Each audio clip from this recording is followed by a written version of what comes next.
We're live now. Yep, you're live. Oh, 3, 2, 1, go. yeah, that's it. All right. Hey, good afternoon, everybody. It's Jonathan Harmon with the J Harmon Home Team, powered by Keller Williams, and we are here for Table Talk. I've got two very wonderful gentlemen here sitting with me. I've got Mr. Ed Grimes of the Murfreesboro Rescue Mission. I've got Mr. Norman Hanks from Nurse Food Bank as well. And we're going to talk about a big topic that seems like it's getting bigger here in Rutherford County and in Murfreesboro. We're going to get to that in a second. First, we're going to pay the bills a little bit and give props to Mr. Bryan Nale of First Horizon Mortgage. He supports the mission to help spread the positive, and we appreciate all that he does for spread the positive and for the community. So, Trent, are you ready to roll, Mr. Nale? Sir, here we go.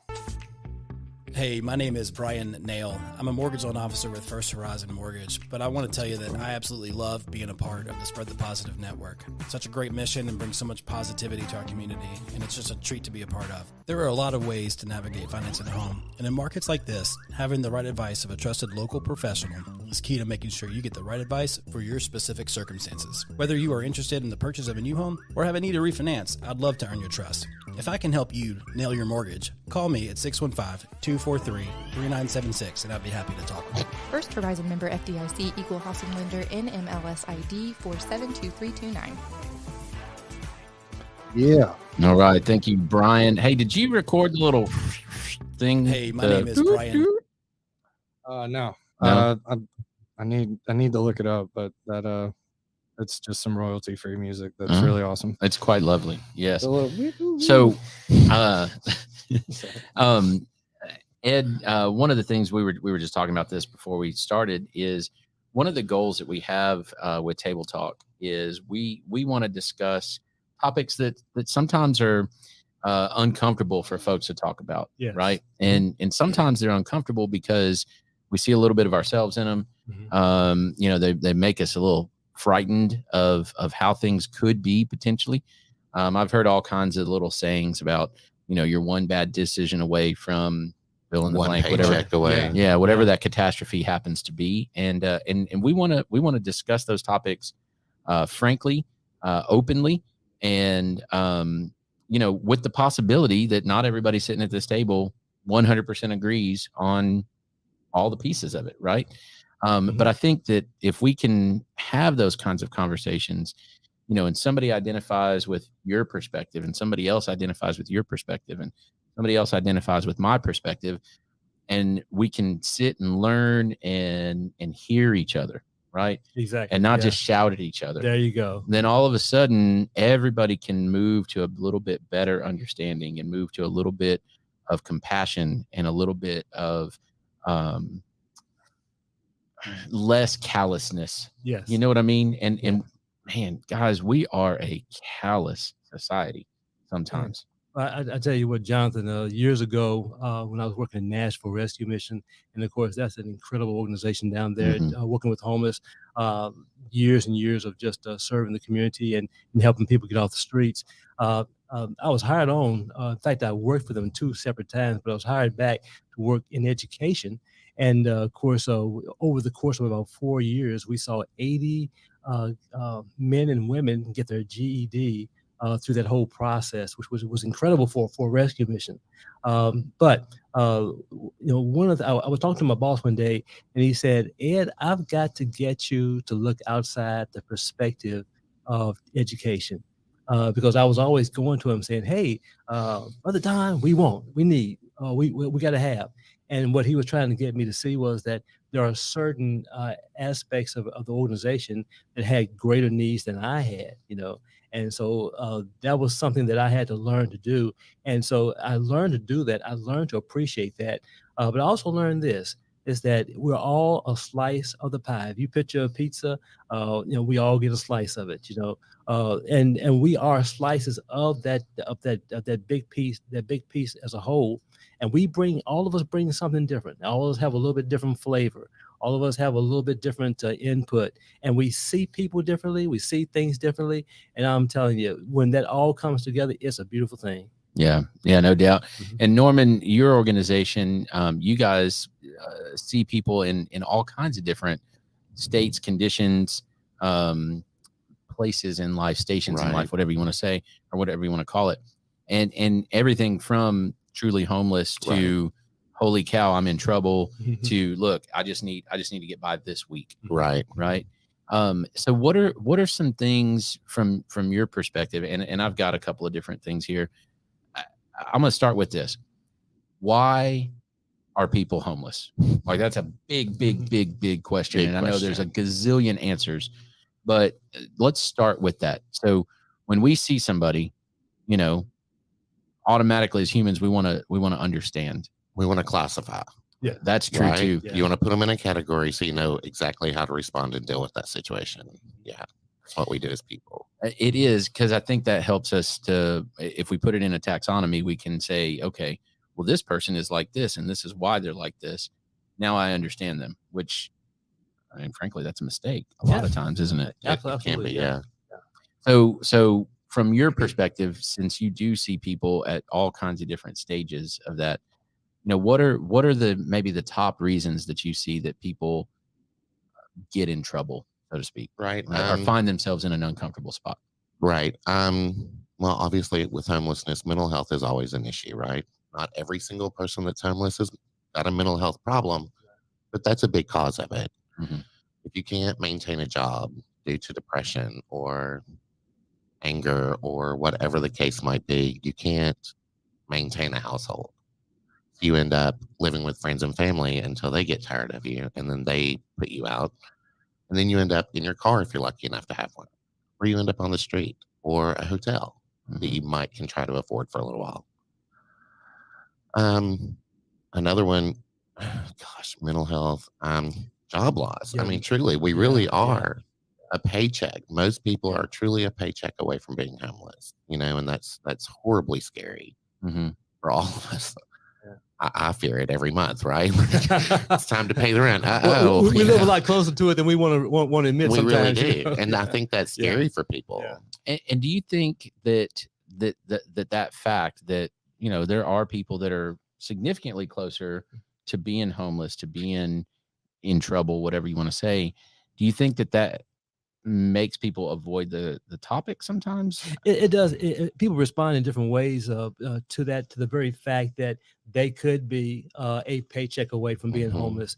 They could be a decision away from being homeless. And some gravitate toward the fact through, hey, let me serve, let me help help the next man up. Some are in denial. They want to get as far away from identifying with homelessness as they possibly can. And I'm not saying this is the case, but one of the most heart touching stories I can remember being in a McDonald's one day, and there was a man sitting there in a business suit, and this is not all businessmen, but this was just this one incident. He was sitting there nicely dressed. There was a homeless guy who just got his food, just paid for it, and I could tell he just wanted some company. He just wanted some conversation. And he looked at the guy and he said, "Do you mind if I sit here?" And he said, No, not a problem. Go ahead. And as he was saying that, he packed himself up and he left. And I thought, wow, this guy missed it. He missed it. He wasn't looking for a seat. He wasn't looking. He was looking for a connection. There you go. Exactly. Yeah. And so that happens so many times. And the opportunity is for us to see them as not being invisible. We won't ignore the fact that they're there. We want to not acknowledge that exists in our world, so to speak. And when I first started working with homelessness here in Murfreesboro, that was a big thing. I mean, it's like, we didn't want to admit that it really existed. And because of that, we went from 90 to over 380 per the city's homeless count within, I want to say within a 5-year period of time. But of course, and there are a lot of things fed into that, but we just don't do homelessness the way we really need to here in our community. And I'm not trying to shame my community in any way. I love Murfreesboro, but we can do a better job at it than what we're doing right now. And of course, that's taking some time, and we're in the process of getting there. Okay, and a lot of the attitudes that I encountered earlier on are now starting to change. Well, one of the things that I feel like is a big issue, and I run into this with lots of organizations, nonprofits, whatever. I mean, Habitat for Humanity. There's a situation there where there's so much misinformation about what they do, right? And really, more importantly, what they don't do. Exactly. You know what I mean? So we're going to go rapid fire here a little bit. Okay. Fact or fiction? Okay. So that's the question. Fact, I love it. Fact or fiction. And you guys feel free to expand on this if you like. Okay. Fact or fiction? Homeless people choose to be homeless. Fiction.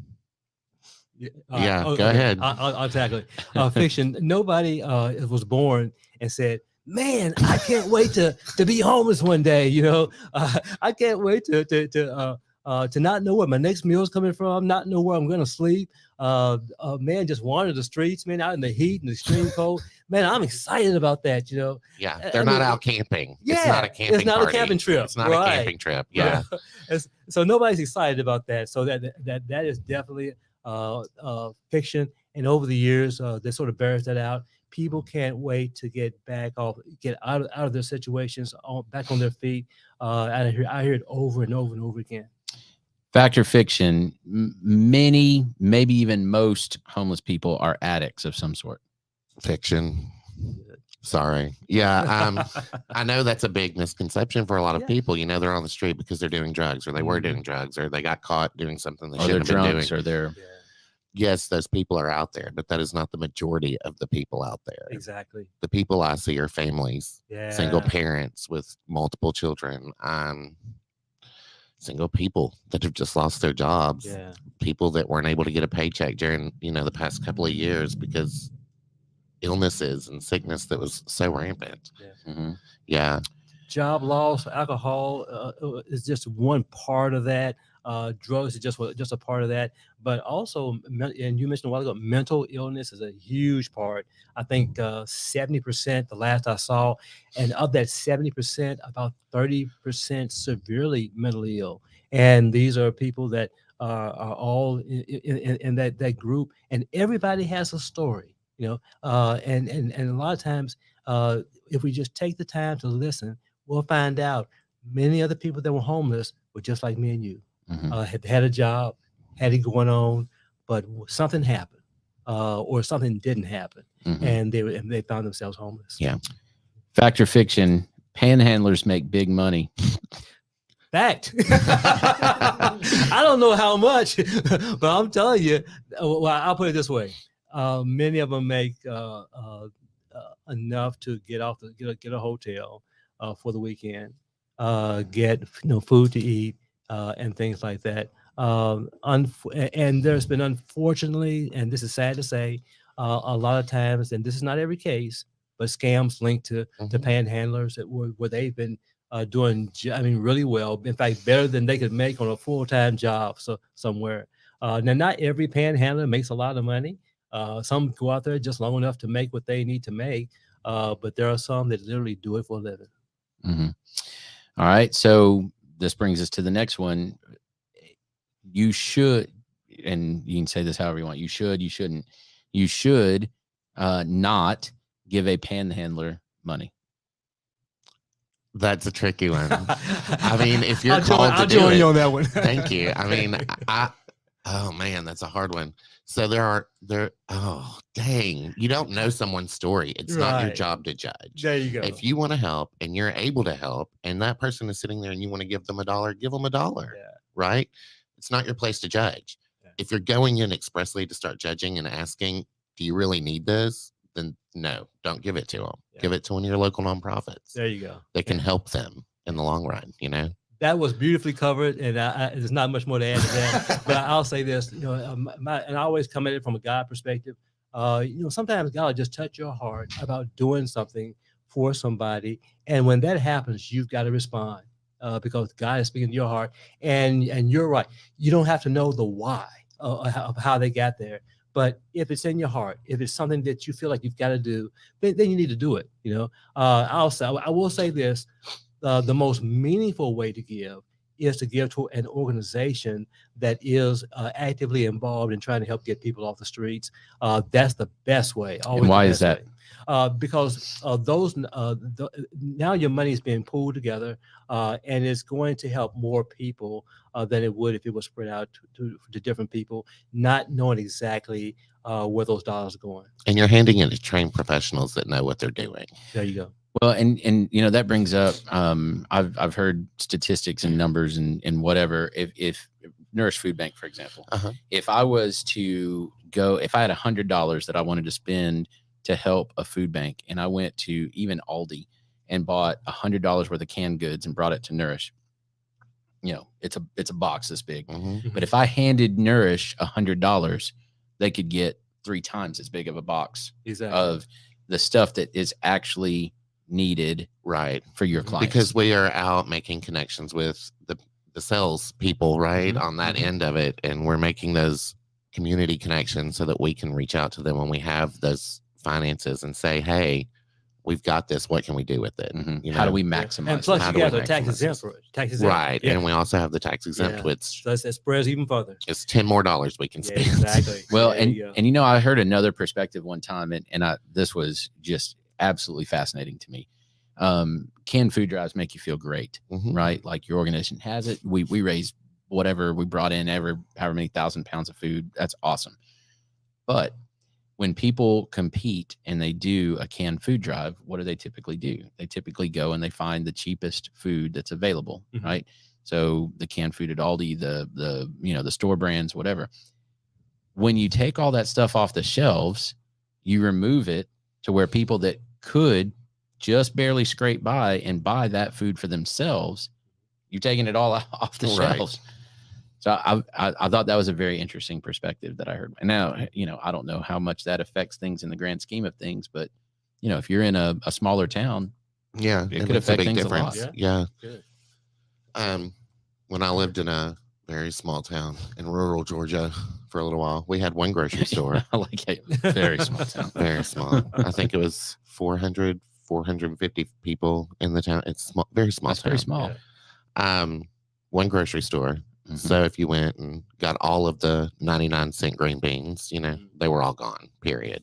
Until next week or whatever. Until next week or the next time a truck made it through that part of the state, you know, truly. Yeah. And talking about food drives, you know, it's great to host food drives. We love it. We love getting that food. You know, it's great for our clients and it's accessible and it helps us so much. But what tends to happen too with food drives is you don't focus your energy. You know, you're out trying to get all of the things instead of getting 1 or 2 items and just collecting a ton of those 1 or 2 items. So a bean drive might be better than a food drive? Yes. Or a macaroni and cheese drive might be better than a food drive? Yes. Or a creamy peanut butter drive, which is hard to come by these days. Really? That's interesting. I've never heard that before. Yeah. Like right now with the food shortages that we're experiencing, you know, it's hard to get certain items. It's hard to come up with a lot of creamy peanut butter. It's just not on the shelves like it was. It's fascinating. Wow. During COVID, you know, ramen noodles was, oh my Lord, you couldn't get more than 6 packs at a time. Yeah. Like 6 single packs. Well, we use those in our homeless bags, our Atlas backpacks, our 10 Care Plus boxes, which goes to the hotels where people are living homeless.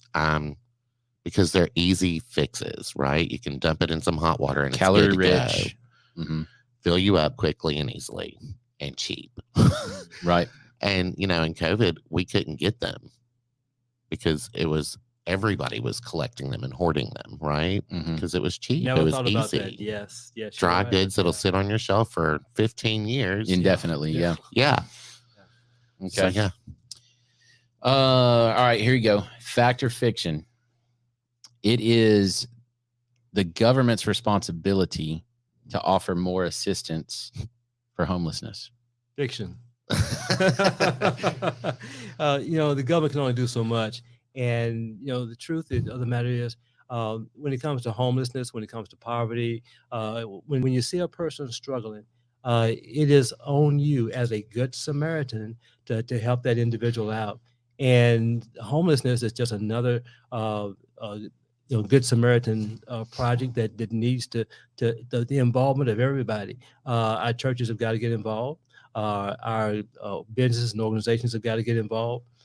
Community organizations, everybody, the government, everybody needs to be involved. Now, everybody plays a different role in that, but when it comes to poverty, when it comes to homelessness, that's everybody's business. And so it doesn't just need to be the government; it needs to be the community. So I almost completely agree with you. Almost. I'm going to disagree a little bit, though. All right. All right. So, Jonathan, this is your moment. You've been waiting for this. Been waiting for a disagreement. So I truly feel the government could do more than what they're doing. I feel like that's kind of where you were headed with the question. I'm not saying they're not doing something. They're doing some. I don't know that our local government is doing as much as they possibly could. We have many organizations in Murfreesboro alone that is working with the homeless. I'm sorry, I use air quotes because not all of them actually are. But I feel like there's ways that our local government could step in and help this overarching organization, help all of the underlying organizations come together and actually get some work done. So you see it more at their role as a clearinghouse of sorts. A guide, maybe. Yes. Yeah, someone to guide the party. So, like I said, there is an overarching organization that is supposed to be the oversight, I believe, for all of our non-profit organizations that work with homeless clients. This organization's been around for 20 years, I think. I could be wrong, off by 5. I'm not sure. About 15 years. About 15 or more. Yeah, I think H3ARC. Yes, HARC. Yes, and I believe their whole intention was to bring those organizations together and create something for the homeless community that was all encompassing and unify all the pizza that Ed was talking about. Yes, that has not happened. Yeah. So it's become more of a grant oversight committee, I feel like, at this point in time. So instead of trying to make those organizations learn to work together, they're handing them money and saying, here you go, this is great. But they're not. Which is one piece of what needs to happen. One piece, definitely. But they're not interacting with this local governments to find ways to make that encompassing encampment, right? That one stop for our homeless clients, that way they don't have to travel all over the city trying to find the help they need and resources they need. From what I've seen over the years, and I've been able to be involved with it a little bit, and so but I'm not a HARC official in any capacity whatsoever. Neither am I, Ed. Right. Neither am I. Okay. But what I've observed is, of course, that the HARC originally started out as the Mayor's Homeless Task Force, and then, of course, it evolved into what it is today. So there's been significant progress made in terms of bringing organizations together, communicating, sharing resources, not duplicating services and things like that, whereas we were in the past. But there are a lot of complexities when you start trying to bring multiple organizations together for the greater good. And of course, I've been a part of some of those studies. In fact, a good friend of mine, Scott Foster, who runs Journey Home, he and I flew out to San Antonio years ago to look at their model and to see how they were doing it. And they were doing, I think, a fantastic job. But even then, they had struggles, because you've got all these different 501c3s that have different missions, different goals, the task of raising funds for their organization. And when you try to start bringing all those together, it is a huge task. It's a difficult task. It can be, yeah. And some do it very effectively, some not so effectively. I think we're just still trying to find our way in all of that. We've started the journey, but we haven't made the destination yet. Gotcha. Yeah. All right, so I got a couple more for you. Fact or fiction, homeless people need to be given shelter. Wow, that's a tough one even for me. That is a tough one, isn't it? I would say that's one of those borderline ones there. Can I rephrase that a little bit? Absolutely. And tell me if this is where you're headed. It is every human's right to have a place to stay. Is that what you're saying? part of it. Okay. One of the Okay. solutions that I've heard is, we should build and I think there's even something like this in Nashville or something where they're trying to build a tiny home community and, let's give homeless people a house to live in, or a shelter, an apartment of whatever. Right. All right. I'll speak to that here in just a little bit. I remember back when the federal government had this 10-year initiative to solve homelessness. They announced it and they said homelessness. We're setting out to end homelessness within a 10-year period of time. And of course, 10 became 15, and 15 became 20, 20 became 30. It's been a while. Okay.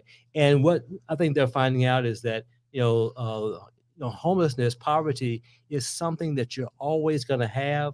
We just need to get to the place where we do a better job of working with them. But in terms of actually solving that issue. And then there's the other part of the storyline behind the 10-year initiative was this. Everybody has a right to housing. Okay. And so along with that was, it doesn't matter if they're mentally ill, addicted, or whatever. Just take them off the streets, put them in a place to stay, and give them housing. Right? And one of the things that I've learned over the course of the years, anything you put between an addict and homelessness, okay, anything you put in between there is lost. They'll consume it. If you don't have some type of recovery program, if there is not some type of process that they go through whereby they develop basic living skills, whereby they learn to cope with their addictions, whereby they learn to get the help that they need, the things that led up to them being homeless, if they still exist when you give them the housing, then all that's lost. So you've got to deal with the root cause. You've got to, you can't just pick the fruit. You got to deal with the root, So you got to deal with the root cause, and then you can begin to solve the issue for that individual. Okay. All right. So this one, I'm not 100% sure how I want to phrase this, but I'm gonna start with what I wrote, and then we'll unpack that. Homelessness, again, fact or fiction. Homelessness should be, to some extent, criminalized. All right. Oh, absolutely not. And here's, I know. Man, if that was the case, I wouldn't be here talking to you, man. Stick with me for a second. All right. So here's what I mean by that. On our square, there was a big effort to remove benches to keep homeless people from sleeping on the square. Right. There's vagrancy laws. There's you can't be here kind of laws. Right. There's essentially trespassing, those kinds of things. And I don't mean like, oh, you need to go to jail because you're homeless. I mean, almost like a not in my backyard kind of move along. You can't just hang out on this corner kind of thing. Right. That's more what I'm talking about. Well, my problem, Jonathan, has always been this. It's hard to tell somebody what they shouldn't do until you're able to tell them what they can do.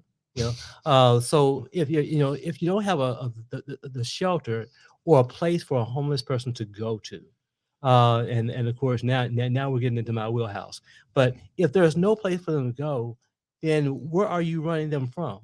You're just running them from one place to the next. If they're doing something, let's say for example panhandling, you can't panhandle over here. Okay, well they're gonna move along, right? But where are they moving along to? Someplace else where they can panhandle and you're not going to notice it. If you say that you can't sleep over here or camp over here, where are they going?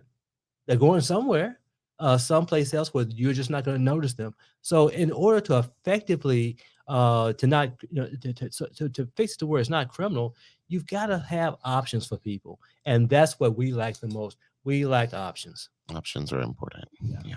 Norman, what do you think? I saw an eyebrow raise. I like what Ed said. I agree with what Ed said. I don't feel like you can criminalize homelessness. I think you have to have a solution, right?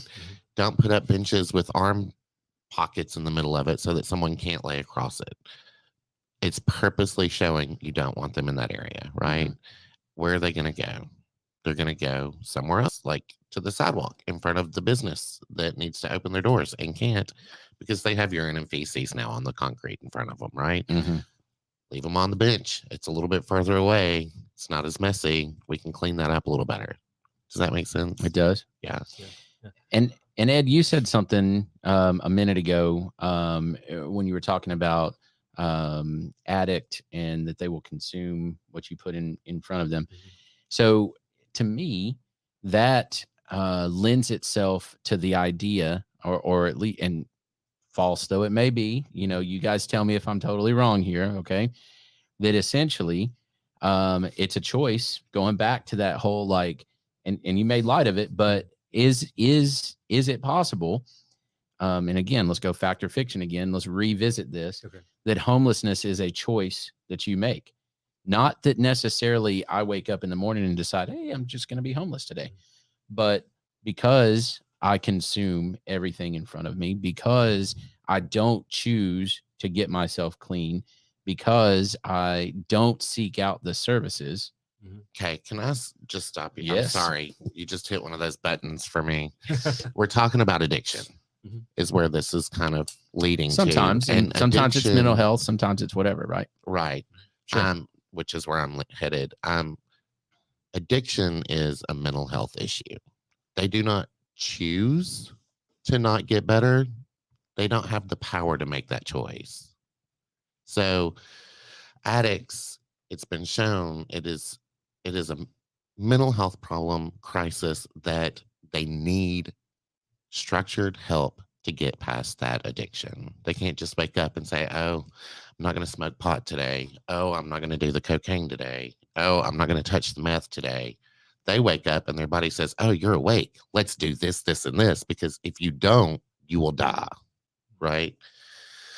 So are you making a choice to be homeless? No, you're not making that choice. You are making the choice to live.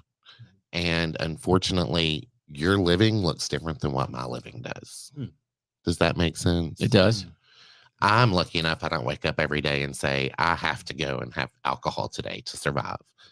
I have clients who don't have that choice because it's something that's been a part of their life for so long. So then I know that the Nashville Rescue Mission and now Murfreesboro Rescue Mission participates in this. Then how does one break that cycle? Of course, the question is very complex, and Norman hit on it as well. When you start talking about addiction, there are different categories of it, and one of the categories is the people that won't help. Then there's a category of the people that don't want the help. They need it, but they don't want it. Then there are those that live in fear, and then there are those, another category that, hey, I've got a deeper mental illness, but now I'm self-medicating through through alcohol or drugs or whatever, and at least it's not the best thing for me, but at least it's the alternative to feeling the way I would feel if I didn't do it. And I think one of the things that really helps is when there's no how should I say, there's no greater testimony for coming out of addiction than somebody who's already beat it. And for somebody to get their life changed and turn around becomes hope and light for the other people that are out there. And so Norman, he hit the nail on the head. I mean, there are people out there who are struggling. The struggle is real. And man, for one reason or another, they don't think like you and I think. You and I think, hey, man, I'm a mess. I used not to live like this. I need to get some help. Yeah. No, they're making a different choice for different reasons. And sometimes it's a part of the community they have become a part of, where that's what we do on the weekends. We're just going to sit around. We're going to drink. We're going to get a hotel. We're going to get high or just whatever, but that's all it's your family, so to speak. Sure. And so there are a lot of that. There's it's not the surface answer is, hey, why don't they just make the right decision and do the right thing? But the deeper question is, what is holding them and locking them into that?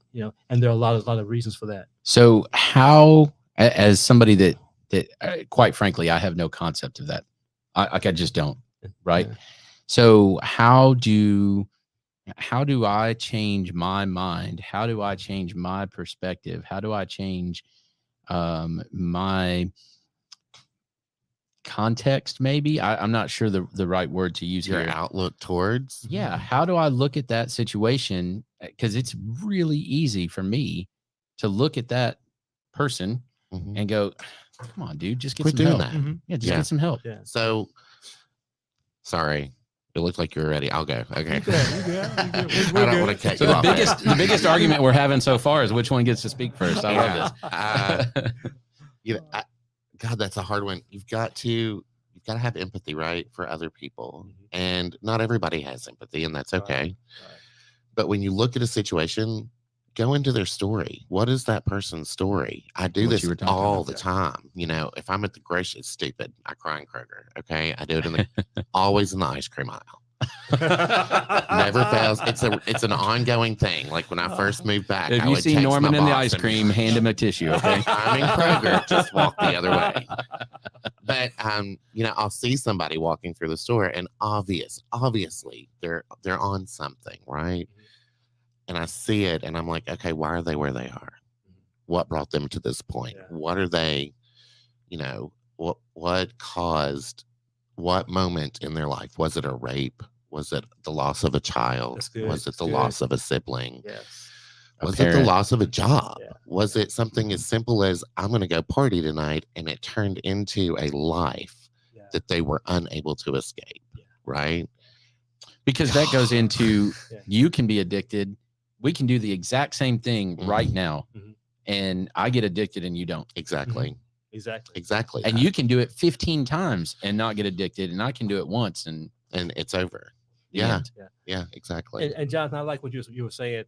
You know, compassion is what makes the difference. You know, and Norman, you were hitting on it too. Being able to look at those people that we encounter every single day, and not just say, you know, why, but look deeper and say, okay, how did they get there? What happened? You know, because that's somebody's brother, sister, mom, dad, auntie, uncle, cousin. There's some, and they were probably somebody in society like we are, but all for one situation, all for a series of bad choices or whatever. Just circumstances. All it takes is one Circumstances. moment to change your entire world. One moment. One moment. It's always one moment in time, right? Yes. Oh yeah. All yeah, it exactly. takes. That's all it Exactly. takes. You know, and those are the things that happen. See, everybody has a story. Mhm. And one of the things I learned working in Nashville was that everybody's story is not the same. They may all be living in the same place, but they got there one person at a time, one story at a time. Well, and I think we have to take a minute and acknowledge and change our mind and believe that if you're a living, breathing, existing human being, you have a value. Yes. Oh yeah. You have a value. And it's so easy. It is so easy to look at that guy or that girl and be like, they're useless. Right. There no is one no is value. useless. And Everyone has that's a reason. That's where we go back to they have a story. Yeah. They have a worth. They have a value. There is a reason to help that person. Mhm. Yeah. I tell you, what we need is a bunch of a city full of Jonathan Harmons. Is what Oh, we need. no, we don't. I'm going to tell you why. I'm going to respectfully disagree with that one. We're going to agree to disagree. True story. True story. Because Jonathan put on a big fundraiser for me, raised a lot of money. Thank you so much. Appreciate that. Yes, sir. But Jonathan was introducing his staff, you know, and every time he would introduce somebody, he didn't just tell me who they were. He told me what they did. He told me how much he appreciated them and what they meant to the organization. He assigned value to every single person that was working within his organization. I said, wow, what if everybody did that? What if everybody saw that homeless person on the street and assigned value to them? You know, hey, that's somebody, that's Uncle John. That's that guy looks just like my brother. Yeah. That could be my dad. That could be my mom. What if we assign value? I think we would change our perspective and we would look at it differently, and we would approach homelessness and poverty in a whole lot different way. Whole lot different way. Yeah, I agree. All right, so we're going to do this. We've got about 5 minutes left, okay? And so what I want to do is I want to spend those 5 minutes. I'm done with my my questions. That I've was never fun. seen him have a notepad. Yeah, hey, That's the most prepared I've ever seen. The only other times that we I've knew it done was show coming prep, in, didn't we? Yeah. The only other times He I've was done ready. show prep, it actually went terrible. So that one went pretty good. But I want to spend just a few minutes. Each of you tell us about your organization. Give us a little spiel, how somebody can help your organization, what you guys do within our community.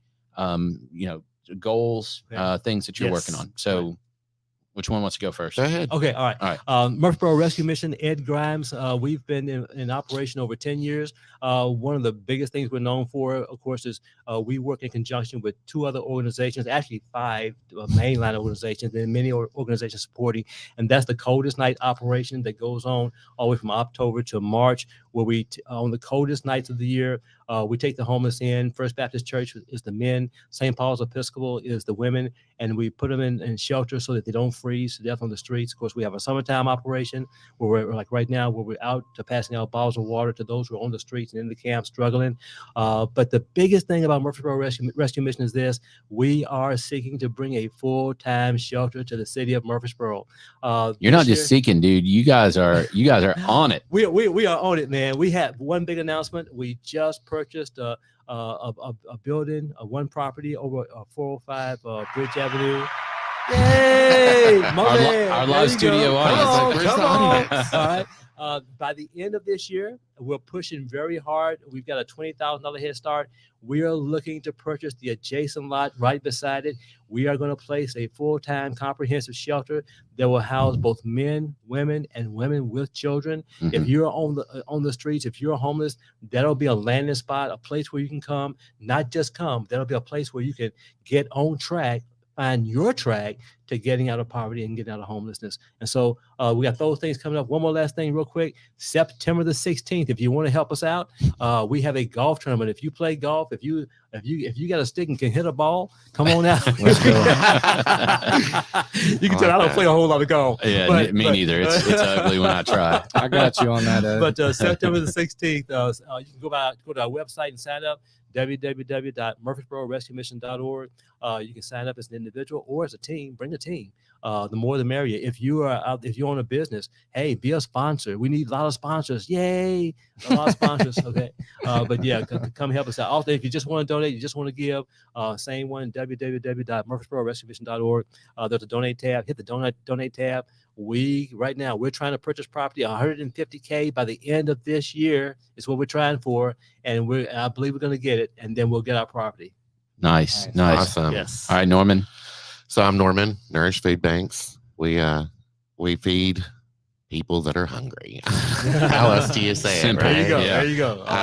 If you're hungry, come see us. We have 2 locations here in Rutherford County. We have one in Smyrna that's been there for 20 plus years. Mm-hmm. We have our newest location here in Murfreesboro over by Haynes Hardware. Mm-hmm. That is our distribution point. We share that building with 4 other nonprofit organizations so that it's more of a come all together instead of silos all over the county. Mm-hmm. Genius, by the way. It is brilliant. The woman that came up with that, of course, I'll is still one of the smartest people I know. We have, we're always looking for food drives. We're always looking for financial support from wherever we can find it. Our big announcements coming up. What have we got going on? We have our putt extravaganza. You have golf that's it's a little bit more my speed, to be honest. Hey, that's my speed too, man. Yeah, that's coming up October 29th. More information can be found on our website, nourishfoodbanks.org. You can reach us by phone, email, whatever you need to. We are looking for sponsors, as always. We provide Atlas backpacks to 5 Rutherford County schools. What's Atlas? Atlas Backpacks is a program set up in the Rutherford County school system where the school counselor identifies children who are homeless. That could be couch surfing. That could be living in a car with mom, dad, brother, sister, whatever it may be. It could be living in a hotel or straight living on the camper, street. whatever. Camper, whatever they might could find. And we provide backpacks to 5 of the Rutherford County schools. We usually do about 100 backpacks a week when school is in session. And that's just enough food to hopefully get those kids through from Friday evening to Monday morning. And so those are delivered to the school. The teacher puts it in their backpack. We deliver them to the schools every week. the counselor will then take it into their locker and sneak it into their backpack so that when they leave at the end of the day, it's there and nobody knows it's there. That's cool. Discreet. As discreet as it can possibly be. I love that. It's a great program. We're glad to be a part of it. So we have that getting started back up, now that school's coming back into session. We have a delivery program that goes out to area hotels that we've identified as being homeless encampments. And we are providing around 150 boxes per month to those hotels right now. Those are people that are living there. They need to save the money, as much money as they can. And we feel like them coming to us is wasting gas money when we can get it to them, and it's food that they can easily fix in a hotel room. Mm-hmm. If all they have is a microwave or a hot plate, the food that we put in these boxes is enough to get them through 3 or 4 days, and we deliver weekly.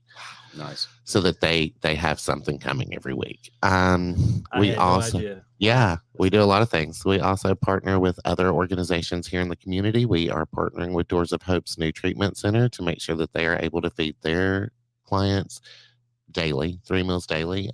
We are fixing to start partnering with Renew Life Ministries. Out that way. I think it's out in the Rockville area. They work with gentlemen coming out of incarceration or drug treatment facilities to help them get back on the path. But they also provide food to those clients 3 meals a day. So we're going to get on that train and try to help them with that. We also partner with other organizations that feed people. We work with domestic violence program, Journey Home when we can. We try to partner with them as much as possible. Indoor athletics, just everybody that feeds people, right? We're trying to help cut costs for them so they can use that money to fund other programming. And so for both of these organizations, websites, you can donate on their particular websites, Nourish Food Banks with an S. With an S without, you'll find it. Yep. And Murfreesboro Rescue Mission. So you can donate, but also think about donating some time. We love volunteers. And I have sorted food in y'all's warehouse. We will work you to death. Good, you will enjoy gracious. It. Yes. Buff up, drink a protein shake or something ahead of time. I need somebody who can install flooring. There we go. Hey, I know some people. If you're watching this, I'm not going to call you out, but I may call you. So I know some people that do flooring. So that'd be awesome. All right, gentlemen, I appreciate you guys very much. Thank you so much for having us. Yeah, appreciate your time. Appreciate what you're doing. I appreciate the discussion. It was good for me. Oh, yeah. So if you have any questions and you want to chime in on any of this, please do. And one of the three of us will answer correctly or incorrectly, whatever the case may be. We'll take a shot. There you go. That's it. Hey, Trent, thank you for always helping to spread the positive. That's right. My man over there. Yes, sir. Thank you all, man. That was really good. I like the new format. Feeling it. That's good. Homelessness. Good. I mean, let's go. Yeah. We're gonna be tackling some tough stuff, and I'm pumped for it. Yeah. We got to talk about this stuff. You're right. And I think that's where compassion starts, right? Bingo. Maybe somebody hears one thing that they go, oh man, I didn't think about it like that. I heard an old football coach one time say, if we're going to be about it, we got to talk about it. Hey, I like it. Yes, That's excellent. That's excellent. And one more thanks to Mr. Bryan Nale. If you need a mortgage, call Bryan Nale to nail your mortgage. If you do, I'm going to throw a shameless plug. If you do need some help with your home, give me a shout. Yes. I got to throw it out there, right? Yeah, come on, of man. course. Got to pay the bills. And we can make a podcast like All right. this. So that's it. Hey, thank you guys for watching. Have a great rest of the week. We'll talk to you again real soon. nice, y'all.